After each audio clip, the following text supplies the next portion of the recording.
तो दोस्तों हम लोग को अब employ country employ state bind करना है। बस मुझे ये पूछना है आपसे कि कहाँ पे करते थे हम लोग बाइंड, आपको याद है?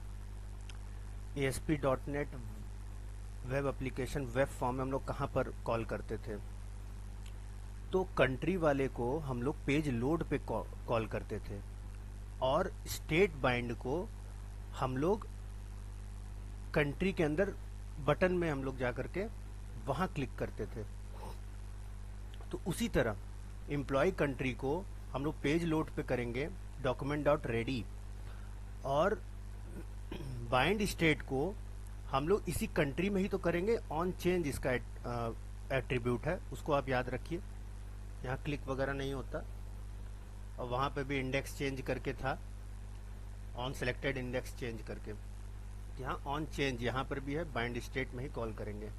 तो चलिए आइए हम लोग पहले पेज लोड पे चलते हैं। पेज लोड कहाँ है? Document dot ready bind countries. यहाँ पे हम लोगों ने एक फंक्शन लिख लिया है जो कि एजेक्स के अंदर ही हम लोग काम करेंगे। तो इसमें क्या करेंगे आप बताइए? शो कराना है, कंट्री शो होना चाहिए। तो शो कैसे होगा? शो तब होगा जब हम लोग कंट्री शो को कॉल करेंगे। तो यहाँ पर हम लोग शो वाला जो है डेटा शो वाले को सीधे कॉपी करेंगे। यहाँ पर शो डेटा को कॉपी कर लेंगे यहाँ पर और ला के यहीं पे पेस्ट कर लेंगे। यहाँ आपको तेजी से करने का तरीका बता रहा हूँ। और उसके अंदर बस नाम वगैरह चेंज कर दूंगा, उसका बाइंड कंट्रीज नाम रख दिया।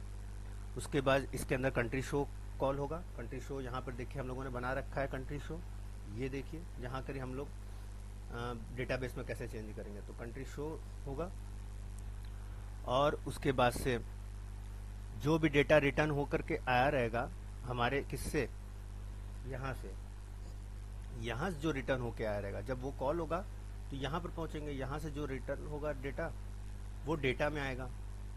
डेटा के अंदर आकर के हम लोग फॉर लूप चलाएंगे और DDL कंट्री जो आईडी दे रखा है हम लोगों ने कंट्री का ऊपर सेलेक्ट वाले में, DDL country dot append. Append क्या करेंगे?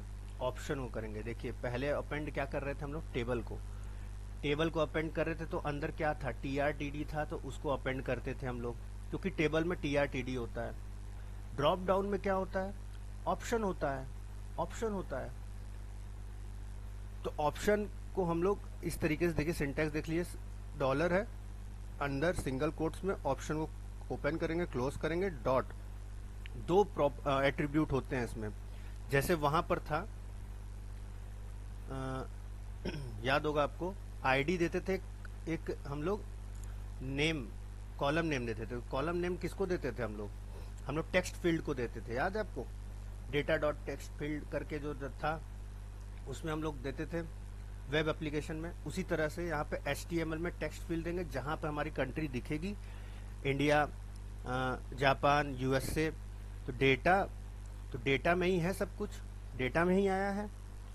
तो डेटा के आई वाले में कंट्री नेम दिखे और उसमें फिर डेटा के वैल्यू में क्या दिखे? देखिए यहाँ पे डॉट HTML और डॉट वैल्यू। वैल्यू में क्या था?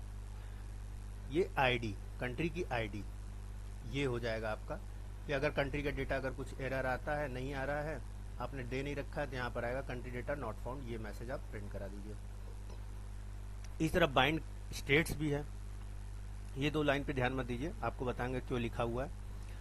बाइंड स्टेट्स ऑन चेंज पर क्लिक होगा कंट्री के, स्टेट शो वहां पर कॉल होगा, स्टेट शो कॉल होगा, यहां से डेटा रिटर्न होगा।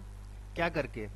ये कंट्री आईडी को मैच करा करके उसके स्टेट्स आएंगे, यानी एक से ज्यादा आएंगे। वो आकर के यहाँ पर इस तरीके से दिखेगा। सेम वही चीज है, कॉपी पेस्ट है। बस यहाँ पर हम लोग इसको पास करेंगे वैल्यू को, DDL कंट्री डॉट वैल्यू को हम लोग C में पास कर देंगे, तो ही तो जाएगा यहाँ से C यहाँ पे कैच करेगा और फिर यहाँ से ये जा करके होगा। इसका मैं फ्लो बताऊंगा आपको अगले नेक्स्ट वीडियो में। अभी आप फिलहाल देख लीजिए कोड देख लीजिए प्रॉपर। उसके बाद मैं चला के भी दिखा देता हूँ इसको। कंट्रोलर में आइए, इसके बाद हम लोग फ्लो देखेंगे। तो नेक्स्ट वीडियो में हम लोग पूरा इसका प्रॉपर समझेंगे कैसे हो रहा है। चलिए नेक्स्ट वीडियो में समझते हैं हम लोग।